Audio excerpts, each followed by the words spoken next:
International trainer, life coach, and author MK Mueller spent 10 years as a high school teacher and loved her job. But there came a time when she had to face her own issues. She found herself in a domestic violence shelter at the age of 34. Her newfound insights, combined with her passion for education, led to the creation of her 8 to Great Life Skills program for adults and curriculum for students. MK, also known as the Gratitude Guru, is the author of Taking Care of Me, The Habits of Happiness, released in Spanish and French, and her new book, 8 to Great, The Powerful Process for Positive Change. Today, her training programs motivate business leaders, educators, and healthcare professionals from around the world with the keys to happiness, health, and success. She even writes music to help empower her audiences, and one song was recently highlighted on the Dr. Phil show. But enough about her. Let's hear from her. Please welcome, and please give a hearty Optimist welcome to our presenter from Omaha, Nebraska, MK Mueller. Bonjour, mes amis. Good morning, fellow Optimists. I joined Optimist yesterday. I tell you again, be happy. Don't worry, No worries about what you do or say. just be grateful. Say thank you, Lord, for all God's many blessings and miracles abound upon your way. Use your mind. Feel your mind. Sing it with me. With Here we go. everything that's holy, Feel your mind. with One more everything time. that's true, Feel your mind. with everything that's beautiful, then beauty will be shown to you. Feel your mind. Feel your mind. Feel your mind. Feel your mind. Give yourself a hand. That was lovely. All right. Wonderful. It is lovely to be here, and yes, I really did join the organization yesterday, and I'm going to tell you why I didn't join before. I am. And I'm going to tell you why I joined yesterday. Stay tuned. But why I started with that song that I wrote some time ago was because it's about what we're about. And that's right here. Because this is where hope happens, and this is where hope is lost. And the other reason that I started with that song is because of the gentleman you heard singing the lead. His name is Michael Lawson. I believe his story is your story. I believe his story is my story. And I know his story is the story of the young people that we serve. Michael Lawson joined my choir, and about a month later, he lost his job. When his car stopped working, of course, he lost his car. So he's now jobless, carless, directionless, because he was thinking at 18 of going to community college, but really wasn't sure. But most important, Optimists, most negative, he was whatless. Hopeless, thank you. So he called me and he said, Ms. Mueller, I'm sorry I can't make it to choir today. I'm just not probably going to ever be able to make choir again because this and this and this. And I said, oh, Michael, my car works all the way to your house. I'd love to come pick you up. He said, I don't think you know where I live. Michael was an African-American young man who lived in the heart of Omaha's inner city, about 300 pounds when I met him. And I said, you know, Michael, I am too strong for fear. I will be there to pick you up. So as we're driving along, I got to ask him a question. Now, this is a question I'm not hearing many optimists ask young people, and I'm going to invite you to change that today, because there is a most important question to ask our young people. To help every friend find something in them, yes? Let's just expand that to every youth, okay? To help every youth find something in them. And the question you are going to start asking your young people is, so tell me, Michael, what's your dream? Caught him off guard for a second, but finally he said, well, I want to be a professional singer. And I said, and you're singing in my little church choir in Omaha, Nebraska, and you're not even singing solos. Well, that's going to change today. I said, Michael, of course you are also going to American Idol in 2 weeks in Minneapolis. He said, no. And I said, and why would that be? He said, oh, I tried that last year. It just didn't work. I said, how old are you, sir? 18. Yes, 18's a good age to give up on your dreams. You're kidding me now. I said, Michael, what could possibly be stopping you from a $120 bus fare round trip to Minneapolis? He said, now where would I get that? You know why I called you this morning, because I don't have a job and I don't have a car. How would I possibly get there? And I said, well, certainly you know some people you could invite to lend you that $120 or even give it to you. He said, nobody I know. And I said, you know, I could pull over while you thought of somebody. He said, I've only known you for a month. I said, that is true. And what is the worst thing that could happen? The worst thing that could happen is you could ask me, I could say no, and you would feel disappointed. Let me just check with our Optimist audience this morning. Is there anyone here who's ever been disappointed and survived? Could I see your hands, please? All right. Would you give a high five to that person sitting next to you? All right. So the worst thing that could happen is that Michael Lawson will be disappointed. What is the best thing that could happen? $120. Keep guessing. Who said it? Who said it? Stand up, please. All right. And what did he say? The best thing that could happen is he could win. Let's give him a hand. Thank you so much.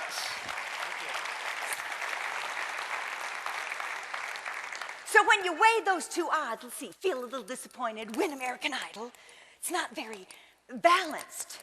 And so finally he said, all right, well, would you give me $120? And I said, no. Now, this is another very important point with our children. Do we want to be their heroes, yes or no?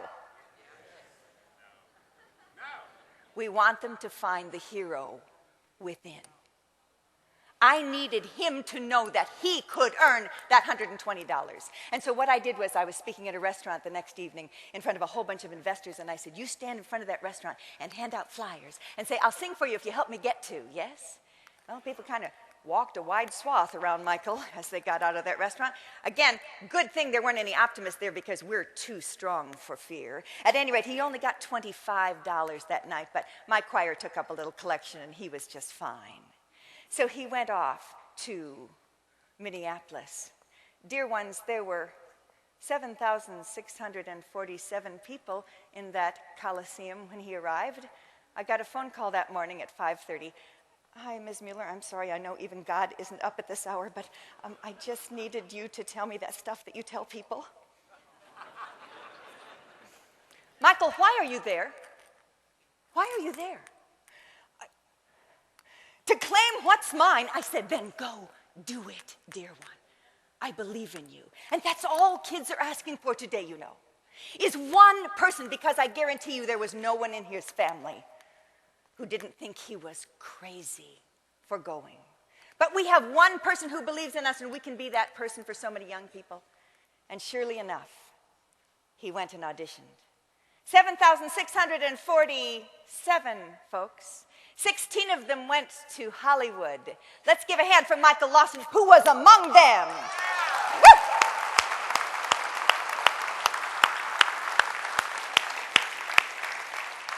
So what do we have so far? He got the picture of his dream. He took the risk to follow his dream. And then I have an 8-step program. It's called 8 to Great that I wrote long before I saw your creed. Excuse me, our creed. And yet truth is truth, isn't it? No matter who's listening, truth is still true. And so what happened was I got to teach him my 8 steps. And the last 3, you'll recognize these, are FGH, forgiveness of the past, gratitude for the present, and hope for the future. So when he got cut the 5th day in Hollywood, made it to the top 50 in the country, he got on the plane and he turned to the woman next to him in first class and said, if you can smell rejection, it might be me. And she said, I beg your pardon. And he said, I just got cut from American Idol. And she said, oh my goodness, it's Friday of holiday week. Well, you must be exceptional. My name is Nancy Schuster, and I'm a talent agent. This is how I met Ashton Kutcher.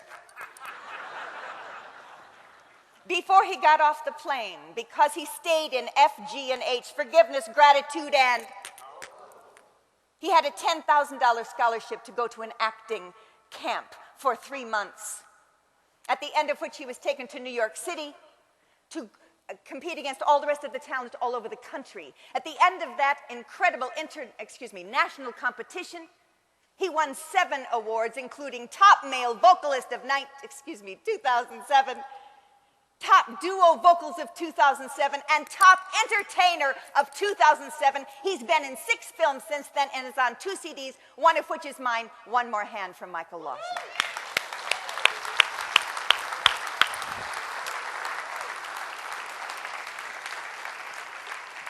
Are you ready to learn the process that we can teach to any young people and start using ourselves? Yes or no? Are you ready? Get out your handouts, please. They have a pyramid on them, and I'm thanking my helpers back there so much for giving me all this good stuff to play with. Huh? All right, you know how I'm going to treat you today? I'm going to treat you like young adults. Some of you have never really gone past 16 anyway. We're good, aren't we? Yeah, here we go. Mike Allen's laughing. All right. Okay, here we go. So what do we got? We're going to call this the power pyramid. Students, is power a good thing to have, yes or no? Power is a good thing to have. In fact, we know that the worst feeling in the world is power what? Powerless or despair. So we're going to call this the power pyramid. And what we're going to say is, in fact, you guys complete these phrases with me if you would. Nice and loud, Optimists. What goes around... If that was nice and loud, you need more coffee, okay? Come on, you can do this. Birds of a feather. Thank you. Misery loves, but so does joy. And so you have a choice. You can be down here at 5 or up here at 95. What does that stand for? Down here, you're only 5% fuel efficient. Students, can you imagine driving a car that's only 5% fuel efficient? You're wasting a lot of what? Energy and gas, and I don't want you wasting your human energy anymore. So we're going to take you from 5% up to 95%. Now, how are we going to do that? Because down here, only 5% of your thoughts feel good. That's going to be your litmus test. Does your thought feel good? Then you are fuel efficient.